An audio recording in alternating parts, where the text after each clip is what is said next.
Bismillahirrahmanirrahim. Assalamualaikum warahmatullahi wabarakatuh dan salam sejahtera. Bersama saya Muhammad Nasrul Hakim bin Muhammad Nazri, pelajar sarjana Pendidikan Sains Fakulti Pendidikan Universiti Kebangsaan Malaysia di bawah sediaan Profesor Dr. Lydia binti Halim, dan pada hari ini kita akan membincangkan tajuk persepsi dan motivasi pelajar terhadap pendekatan pengajaran dan pembelajaran yang berkesan dalam mata pelajaran fizik. Jadi kita teruskan kepada kandungan. Berikut adalah kandungan di mana kita akan selusuri sepanjang perbincangan kita pada hari ini, dimulakan dengan pengenalan dan diakhirikan dengan kesimpulan. Jadi kita teruskan kepada pengenalan. Saya lebih tertarik untuk mengajak kalian semua untuk melihat kepada PDPC tradisional atau konvensional menggunakan kaedah chalk and talk. Menurut Leonard pada tahun 2014, beliau menyatakan pelajar perlu menghafal formula, konsep, teori dan sebagainya, menyebabkan pelajaran fizik ini satu pembelajaran yang sangat susah, sukar dan membebankan pelajar. Menurut Fazilah Razali pula pada tahun 2016, beliau menyatakan kewujudan suasana tidak aktif di dalam kelas disebabkan interaksi satu hala sahaja, kerana PDPC ini lebih bersifatkan berpusatkan kepada guru dan dia bersifat sehala dan tiada interaksi antara guru dan pelajar. Menurut Darabi et al. Pula pada tahun 2006, beliau menyatakan kaedah syarahan ini adalah satu kaedah yang kurang efektif kepada pelajar. Menurut Adi Gokey pada tahun 2011, beliau menyatakan penerimaan maklumat secara pasif dan kurang bermotivasi disebabkan pelajar tidak aktif dalam kelas. Dan akhir sekali, Wong et al.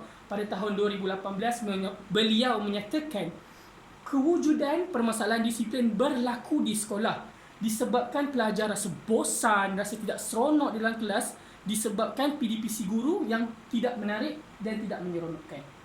Jadi kita teruskan. Saya lebih tertarik untuk bahagian permasalahan kajian ini, saya lebih tertarik untuk highlightkan pada subjek fizik kalau kita dapat lihat penurunan sebanyak 8,952 calon dari tahun 2017 ke tahun 2018.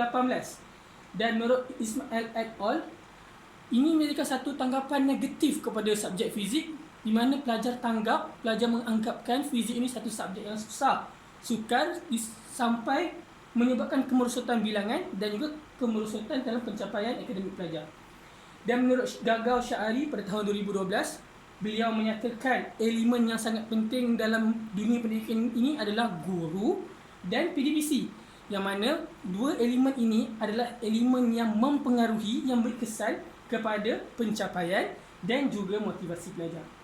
Jadi secara umumnya saya bahagikan 3 objektif kajian, yang mana pertama, mengenal pasti pendekatan pengajaran dan pembelajaran yang berkesan dalam mata pelajaran fizik menurut perspektif pelajar. Kedua, mengenal pasti tahap motivasi pelajar dalam mempelajari mata pelajaran fizik. Dan yang ketiga, mengenal pasti antara pendekatan pengajaran dan pembelajaran yang berkesan dengan motivasi pelajar dalam mempelajari mata pelajaran fizik. Dan berikut adalah satu pengujian hipotesis yang ingin dilaksanakan, yang telah dilaksanakan oleh pengkaji. Jadi kita lihat. Berikut adalah 3 persoalan kajian yang diutarakan oleh pengkaji berdasarkan objektif yang kita utarakan sebentar tadi. Jadi kita teruskan. Ini adalah satu kerangka konsep kajian yang mana pada pandangan pengkaji 6 pendekatan ini, satu adalah pendekatan konvensional, 5 lagi adalah pendekatan pembelajaran aktif yang mana mampu menjadi PDPC yang berkesan menurut perspektif pelajar dan mempunyai hubungan dengan tahap motivasi pelajar dalam mempelajari mata pelajaran fizik. Jadi kita teruskan dengan kajian literature. Guru adalah watak utama yang sangat penting dalam dunia pendidikan, dan di samping itu teknik PDP juga adalah penting yang dilaksanakan oleh guru-guru. Dan menurut Slavin pada tahun 1990, beliau menyatakan peningkatan akademik. Johnson dan Johnson pada tahun 2008, beliau menyatakan tentang peningkatan tahap motivasi pelajar berlaku sekiranya pengajaran dan pembelajaran kooperatif dilaksanakan oleh guru dalam kelas. Dan kalau kita dapat lihat di sana, saya ada asingkan 5 jenis PDPC kooperatif yang bersifat interaktif dan juga seronok untuk dilaksanakan.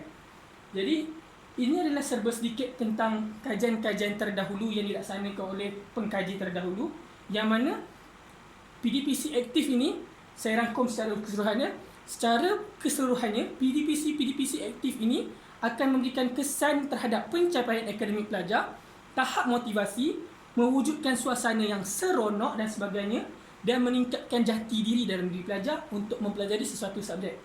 Okey, kita teruskan. Untuk metodologi kajian, dalam kajian ini pengkaji lebih gemar ataupun lebih cenderung untuk menggunakan reka bentuk kajian tinjauan dan menggunakan borang soal selidik sebagai instrumen utama, di mana mengandungi 3 bahagian. Bahagian A, bahagian B dan bahagian C. Dan untuk sampel kajian, untuk pengetahuan semua, pengkaji menggunakan pensampelan rawak mudah menggunakan 38 orang pelajar tingkatan 4 aliran sains student di sekitar Bandar Baru Bangi. Jadi, untuk analisis data pula, pengkaji menggunakan 2 analisis, iaitu analisis deskriptif dan analisis inferensi. Analisis deskriptif, pengkaji menggunakan interpretasi mean, manakala analisis inferensi, pengkaji menggunakan ujian korelasi. Jadi inilah contoh muka hadapan borang soal selidik yang telah saya gunakan, dan ini adalah 2 sumber utama untuk interpretasi mean dan juga interpretasi korelasi yang pengkaji gunakan. Okey, kita teruskan kepada dapatan kajian. Kalau kita dapat lihat di sini, kebanyakannya PDPC aktif mempunyai interpretasi mean yang tinggi, dan satu iaitu game based learning ataupun GBL mempunyai interpretasi mean yang sangat tinggi. Jadi apa yang saya simpulkan di sini adalah PDPC berasaskan permainan adalah PDPC yang berkesan menurut perspektif pelajar. Dan kalau kita lihat TC ataupun teacher centered, kaedah chop and talk mempunyai interpretasi sederhana, namun sekiranya dipangkatkan, dia adalah di antara yang paling rendah. Okey. Jadi kita teruskan dengan tahap motivasi pelajar. Untuk tahap motivasi pelajar, secara keseluruhannya pelajar pada tahap sederhana dalam mempelajari mata pelajaran fizik. Dan ini kalau kita dapat lihat, skor interpretasi mean pada setiap konstruk tinggi, ada yang sangat tinggi dan ada juga yang sederhana. Dan kalau kita tengok, pada yang sangat tinggi adalah motivasi ekstrinsik, iaitu pengaruh luar yang mempengaruhi motivasi diri pelajar. Okey, kita teruskan. Kalau kita dapat lihat hubungan secara keseluruhan PDPC yang di atas ni keseluruhannya mempunyai hubungan yang sangat kuat dan bersifat signifikan. Hubungan kuat signifikan ataupun hubungan yang signifikan, kekuatannya kuat kalau secara keseluruhan. Walau bagaimanapun, kalau kita lihat di antara setiap PDPC, kita dapat lihat interpretasi hubungannya adalah bersifat sederhana,